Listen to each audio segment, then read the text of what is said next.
Yes, alright. Nkwanirizaako nnyo yonna gye musinzira okuba nga mutuwuliriza mwebali kwekumira ku Yugi Updates TV. Mbatumiddeko mwena abasenkulu ba Yugi Updates TV. Kakati ekibiina ekya National Unity Platform ekikulirwamu Robert Kyagulanyi Ssentamu amanyikiddwa nga Bobi Wine wamu n'abakulembeze b'ekibiina kya National Unity Platform bavuddeyo ku social media ne basobola okuba nga bayisa ennangirira y'omuwendo gwa ssente gwe baakarayizinga oba zibakakuŋŋaanya ezoolekedde okubayambako mu kalulu aka 2026 2026 general elections. Oli ku Yugi Updates TV gwe tannatuyungako kirira wansi waliwo ekigambo subscribe kikooneko obeere nga otweyungako abali mu diaspora mbatumiddeko nnyo mwe bali kwekuumira ku Yugi Updates TV. Naye kino nno kirese abakulembeze ab'ebibiina ebirala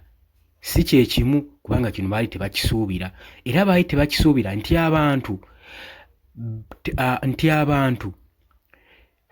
tebaali tebabasuubira kubeera nga bagenda kubeera nga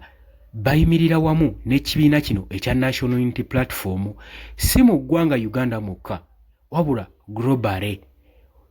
Wentegeeza globally n'abali mu diaspora nabo bakoze omulimu gw'amaanyi nnyo okontributinga ku muwendo gwa ssente guno. Newankubadde balangiridde zibakakuŋŋaanya ziri obukadde 604 sofa zibakalangirira zibakuŋŋaanyiza okuva eri mu diaspora sako ne wana ebutaka mu ggwanga yattu Uganda. Era basiimye nnyo buli kiisi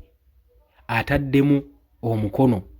mu fundraisation eno mu kusonda ssente zino ezigenda bayambako okugusa kampeyini zaabwe ne mobilization tours zibanaakola mu kwerindirira akalulu akagenda okuba nga kalabikawo aka 2026. Kakati kino kirese kitya abakulembeze ab'ebibiina ebirala nga si kyekimu. Jjukira otuddako emabega omukulembeze w'ekibiina kya DP Democratic Party Norbert Mao yavayo n'alangirira mu nsi yonna ng'emuwulira ng'agamba nga wagenda okukola ekyetaagisa yesterday agende wali Makerere e Kavule ku kitebe kya National Unity Platform niwe kibeera nga kyetaagisa kufukaamirira bakulembeze abo oba mukulembeze Robert Kyagulanyi Ssentamu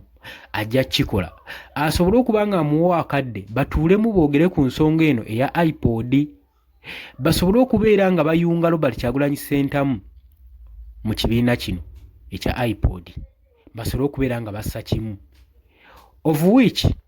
Robert Kyagulanyi Ssentamu ekyo yakigaana era mu bubaka bwe yabaddamu ng'abagamba waati yabagamba nti nno ebya iPod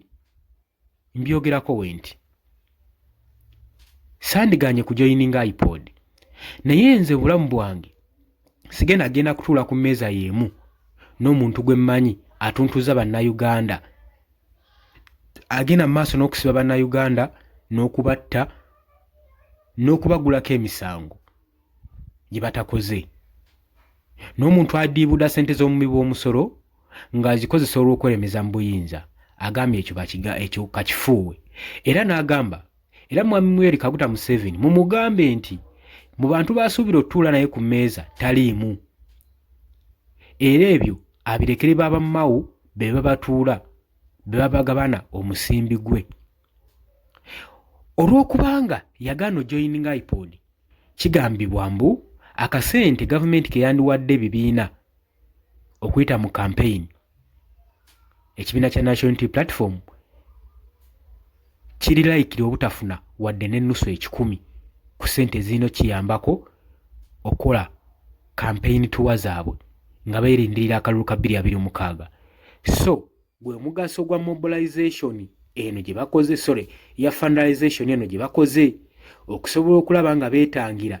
challenge zonna eziyinza obbatuukako kubanga buli kintu kyetaagisaamu ssente era bagenze maaso n'okusiima abantu ababulijjo ab'owansi balokozi abenyigidde mu kikolwa kino ekisokusonda omudidi gw'ensimbi naye bazannyo ab'omu diaspora olw'okussaayo omwoyo n'omutima okubalaga nti nabo bali kimu ne basonda ssente zigenda okuba nga zibayisa mu kampeyini Robert Kyagulanyi Ssentamu. Kakati kino abakulembeze babadde tebakisuubira era bennyamidde nnyo nga basuubira ekintu kye baali babala omunyigiriza asobole okuba nga abeeyungako kyandiyinzika obutakola. Kakati golowooza mwami Yoweri Kaguta Museveni ne banne bazzaako ki balangiridde era ne bagamba newankubadde twakaweza obukadde 640 tetunnakoma kusonda ssente zino abakyayina akasente mutuleetere tukyetaagira ddala akasente akawerako ddala sobole okuba nga tuggusa kampeyini eno n'okuteekawo eggwanga Uganda ng'eggwanga erijjudde gye bujja mu maaso buli muntu yeyagalireko mu nsi ye. Obadde oli ku Yogi Updates TV, kubadde osinza oba nga otuwuliza, mbaagala nnyo, mweraba.